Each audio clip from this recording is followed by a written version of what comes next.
ಮಾನ್ಯ ಉಪಮುಖ್ಯಮಂತ್ರಿಗಳು ಮೊನ್ನೆ ಸ್ಟೇಟ್ಮೆಂಟ್ ಮಾಡಿದ್ರು ಸುರೇಶ್ ಅವರು.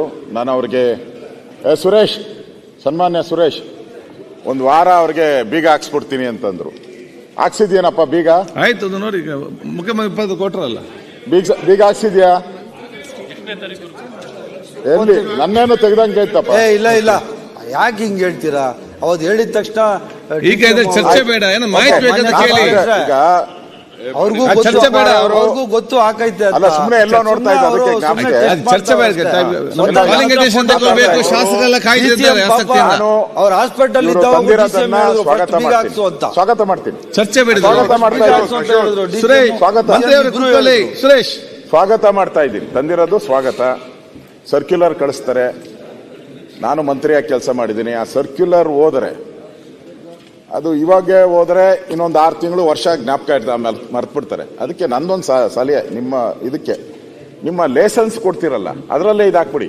ಗ್ರಾಮೀಣ ಇದಿದೆ ಏನದೆ, ಏನು ಉಡುಪುಗಳೇನಿದೆ ಅದಕ್ಕೆ ಯಾವುದೇ ಕಾರಣಕ್ಕೂ ಈ ತರ ತೊಂದರೆ ಕೊಡಬಾರ್ದು ಅಂತ ನಿಮ್ಮ ಪರ್ಮಿಷನ್ ಅಲ್ಲೇ ಹಾಕಿದ್ರೆ ಅವನ ಹತ್ರ ಪರ್ಮಿಷನ್ ಪರ್ಮನೆಂಟ್ ಆಗಿ ಇಟ್ಕೊಂಡಿರ್ತಾನ ಅವನು ಗೈಡ್ಲೈನ್ಸ್ನ.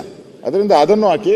ನಮ್ಮ ಸುರೇಶ್ ಅವರು ಹೇಳಿದ್ರು, ಪಾಟೀಲ್ರು ಬಾರು ಕ್ಲಬ್ಗೆಲ್ಲ ನಾವು ರೆಕಗ್ನೈಸ್ಡ್ ಸರ್ಕಾರ ಲ್ಯಾಂಡ್ ಕೊಟ್ಟು ಪರ್ಮಿಷನ್ ಕೊಟ್ಟು ಇರುವಂತ ಕ್ಲಬ್ಗಳೇನಿದೆ ಪ್ರತಿಷ್ಠಿತ ಬಾರ್ಗಳಿಗೆ ವೈನ್ ಸ್ಟೋರ್ಗಳಿಗೆಲ್ಲ ಹೇಳಿಲ್ಲ. ಅಲ್ಲಿ ಹೆಂಗನ ಹೋಗ್ಕೊಂಡ್ಲಿ ಅವ್ರ ಹಣೆ ಬರ.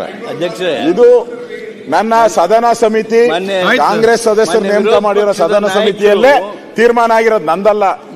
ಹ್ಯಾರಿಸ್ ಅವರು ಇದರ ಅಧ್ಯಕ್ಷರಾಗಿದ್ರು. ಅವರ ತೀರ್ಮಾನ ಎ ಮಂಜು ಅವರಾಗಿದ್ರು, ಬಂದಿಲ್ಲ. ಈ ಚರ್ಚೆಗೆ ಅವಕಾಶ ಇಲ್ಲ.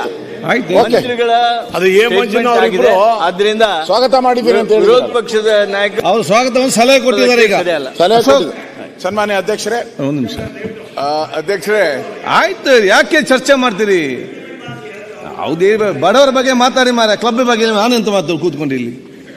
ಅಧ್ಯಕ್ಷರೇ, ಈಗ ಒಂದು ಸೆಕೆಂಡ್, ಅಶೋಕ್ ಅವರು ಹೇಳಿದ್ದು ಸರಿ ಇದೆ, ಎಲ್ಲ ಸರಿ.